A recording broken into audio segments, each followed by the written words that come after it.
Hey, I'm Dan Pantelo. I'm on this year's Forbes 30 under 30 list for marketing and advertising, and I'm here to give you my 3 tips about making businesses flourish in the upcoming Roaring 20s. Rapid fire questions.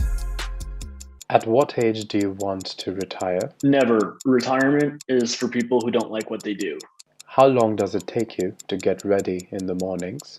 20 minutes. Most embarrassing moment of your life? When I had to sing a song in front of my family for holiday gifts when I was a kid. This is a Ukrainian tradition. Fill in the blank. An upcoming marketing trend is blank. Creative automation. The city in which the best kiss of your life happened. New York City. Pick one, Mark Zuckerberg or Jack Dorsey. Jack Dorsey. The first movie that comes to your mind when I say the word ambition. The movie 21. When did you last cry and why? I cried shortly after college out of sheer frustration when I was trying to pay off a bunch of parking tickets. Not fun. How do you relax? I get out of the city into a rural setting and I read a book. How do you pronounce GIF? GIF. What is the dumbest thing you've seen on social media? Marketing gurus starting fake fights with each other to generate attention through drama, especially on Twitter. How many cups of coffee do you drink per day? 2 cups of coffee. A habit of yours that you hate? Falling asleep with the TV on. The most valuable skill you've learned in life? Realizing what I cannot control and not worrying about that. Your favorite TV show? Succession. Long questions. How have ads targeting become less reliable since the iOS 14 privacy update, and does the future hold? Okay, so right now we are currently going through a once in a decade transformation in the advertising industry, and it's turning everything upside down. So over the past year, you've seen a whole suite of regulatory changes. So like iOS 14, ATT, GDPR, that all essentially make invasive audience targeting something that we can't do anymore. So brands have been relying for the past 10 years, 15 years on invasive audience targeting in order to get their main path to performance, right? Like this is the best performing thing that we could do before. This is why Facebook and Google became the best advertising platforms, because this was the thing that they did best: invasive audience targeting. In a world where marketers can no longer do that, they have to look to alternative paths to performance, right? So we can't do audience hacking anymore. So what can we possibly do now, right? The audiences that we're able to target can't be this specific. They have to be broad now. And so in a world where they're much broader, right, the main area of focus where if we spend our time, we can get the biggest impact on performance is now creative, right? So instead of seeing, instead of like influencing or changing who sees the ad, the best thing we can do for performance now is change what the ad looks like and what it says, because we can no longer tamper as much with who sees it. So now creative has never been more important than it is today. And so essentially the future of advertising, especially over the next 5 to 10 years, is going to focus a lot on the power of ad creative and how can we introduce data and automation into the creative process such that we can maximize the impact that the creative process has on performance, because now it's becoming the main lever. In the face of tough competition, how can one massively scale ads testing in the coming decade for B2B SaaS companies? So in the next 5 to 10 years, ad creative testing is going to be a do or die thing. Very simply said, if you don't do it and you're not good at it, you're going to fall behind your competition, because, like we just established, ad creative is the main lever for performance over the next 5 to 10 years in a world where audience targeting is no longer something we can rely on. So specifically with B2B SaaS companies who typically don't pay attention to creative that much, there's this major opportunity for arbitrage with like outsized returns, right? Most B2B SaaS companies don't focus on the influence that their creative has, but most of them run creative in order to acquire customers, right? And so if you look at creative in a world where most of your competitors probably don't, you'll be able to understand the outsized impact this will have on performance well before your competitors do, which gives you an unfair advantage. We see with brands that we work with, like Twilio and Segment and MongoDB, we see like typically over 50% on average performance increase within the first 3 months, just by experimenting with things like background colors and messaging variables, which is really simple to do. And so there's this really kind of like big untapped opportunity for B2B SaaS companies. And the way that you can scale this kind of approach, and if you're a B2B SaaS person, one way in which you can get started is there's several ways. So one is you can hire a performance-minded creative or a creative-minded performance marketer, right? So what does that mean? So typically, we see that creative designers are and marketers are very siloed, right? They exist in two different categories. In one bucket, you have creatives who just make pretty pictures, and in the other bucket, you have marketers who focus on like buying ads and dealing with the analytics.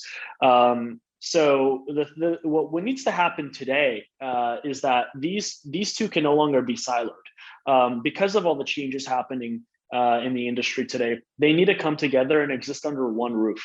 And the best way to actually have that change happen in your org is by essentially bringing on a talent that can really influence this and build the right team and processes for this. And the best talent you're going to find, and I think some of the most in-demand people in the industry right now, which you should look for, are creatives, like designers, who have experience understanding advertising data and are eager to look at it.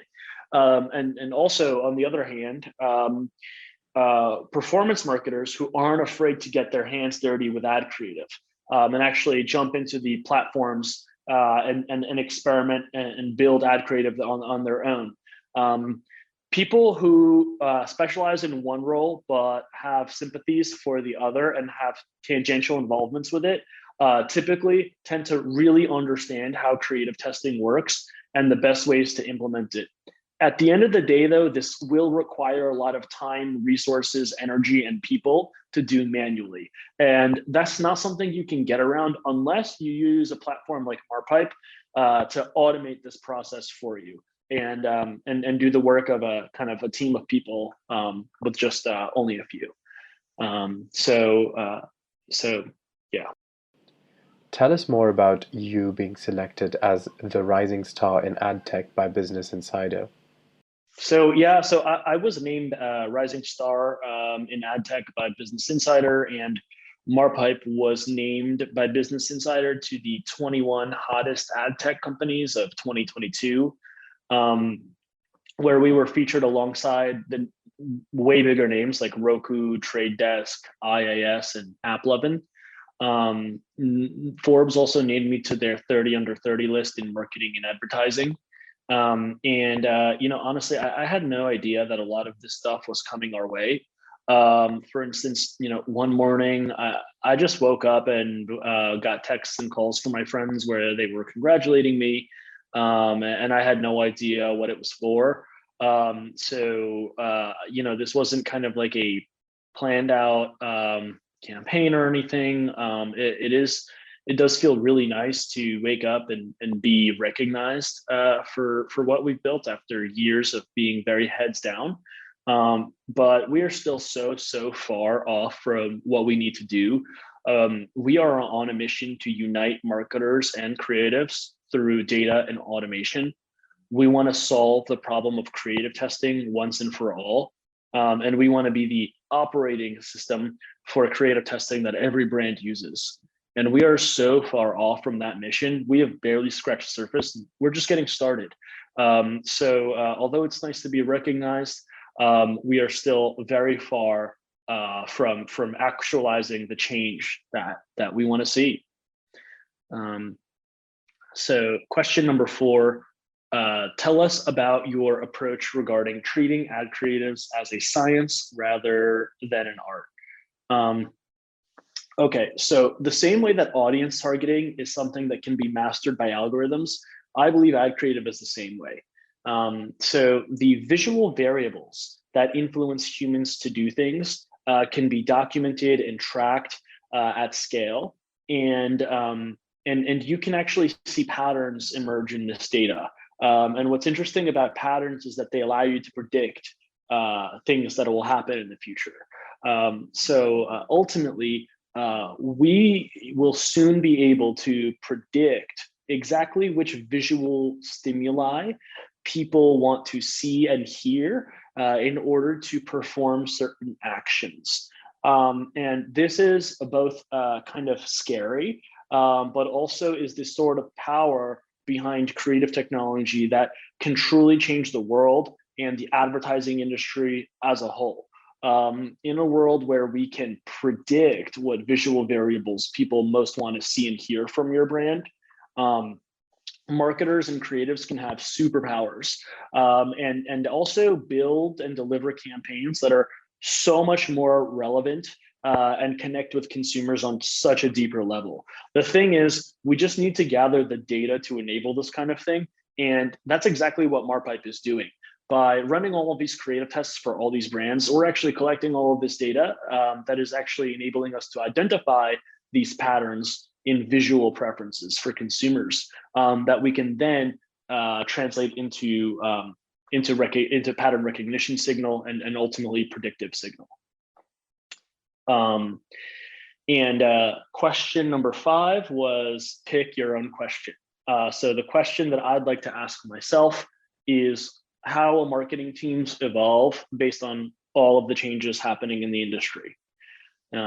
So one of the things that's great about building Marpipe is that we can see something very clearly about the future, which is that the creatives of the future will look a lot more like scientists and like engineers than they will like traditional artists. Today, creatives look like traditional artists. Tomorrow, they will look like engineers and scientists.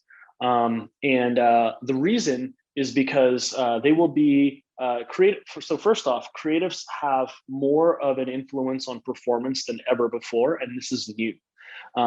So now, because creatives have such an influence on performance, they're going to need to start, they're going to start getting motivated and need to use tools that give them more signal behind what they do that's good for performance and that's bad for performance. Ultimately, in the near future, just like how today performance marketers are paid based on performance, creatives will be paid based on performance in the near future as well, because now they have more of an influence on performance than marketers. And so we'll see, performance related compensation for creatives. Companies and agencies will start wising up to that very, very quickly. This new breed of creatives that care about performance data will need their own next generation of tools and platforms to enable them to do the things that they do. And that's exactly what we're focused on building at Marpipe. We are building the tooling and the infrastructure for creatives that care about performance. Using our platform, they can run all of these experiments that would take them forever to do otherwise, and centralize all of these insights that tell them what they should do more of and what they should do less of. As a result, you could think of Marpipe as like the operating system for creative testing, right? We are this layer of tooling and platform under the creatives that enables them to do all of these new things as it relates to performance. So that's a really kind of exciting new change for marketing teams, which will, I think, forever change the composition of these teams and also the influence that creatives have in an organization.